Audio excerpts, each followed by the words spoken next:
ఓం నమో వెంకటేశాయ.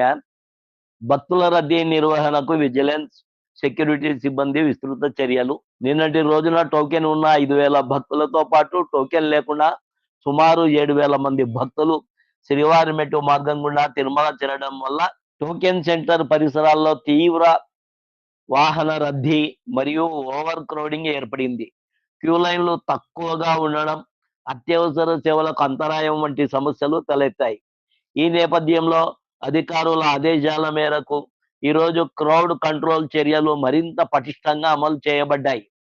Pump house వద్ద, old Mayuri dairy ముందు మరియు రైల్వే అండర్ బ్రిడ్జి మొత్తం 3 కట్ ఆఫ్ పాయింట్లను ఏర్పాటు చేసి భక్తుల వాహనాలను దశల వారీగా నిలిపి టోకెన్లకు అనుగుణంగా భక్తులను సెగ్మెంట్లకు చేసి పంపించడం జరిగింది. అయితే కొంతమంది భక్తులను పై 3 ప్రాంతాలలో ఆపుతున్న క్రమంలో కొందరు భక్తులు మేము నడిచి వెళ్తామని అడుగగా వారిని విజిలెన్స్ సిబ్బంది పంపడం జరిగింది. అయితే కొందరు వ్యక్తులు వాటిని వీడియోలు తీసి విజిలెన్స్ సిబ్బంది అడ్డా దారిలో టోకెన్‌కు పంపుతున్నారు అనే ప్రచారం చేసుకుంటున్నారు.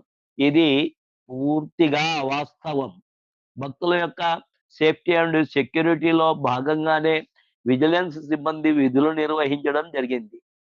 అంతేకాకుండా అత్యవసర వాహనాల రాకపోకలకు ప్రత్యేక మార్గాలు ఏర్పాటు చేయబడ్డాయి. టోకెన్లు పొందిన తర్వాత కూడా భక్తుల రద్దీని తగ్గించేందుకు విజిలెన్స్ మరియు అధికారులు సిబ్బంది స్వయంగా లగేజ్ లారీల్లోకి లోడ్ చేయడం జరిగింది.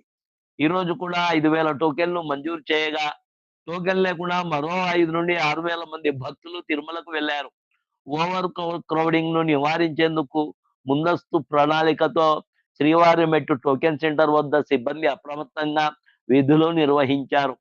అయితే కొంతమంది పని కట్టుకొని సిబ్బందిని విమర్శించడం భావ్యం కాదని తెలియజేస్తున్నాం. ఇది టీటీడీ ముఖ్య ప్రజా సంబంధాల అధికారిచే జారీ చేయబడినటువంటి ఒక ప్రకటన ద్వారా తెలియజేయబడింది.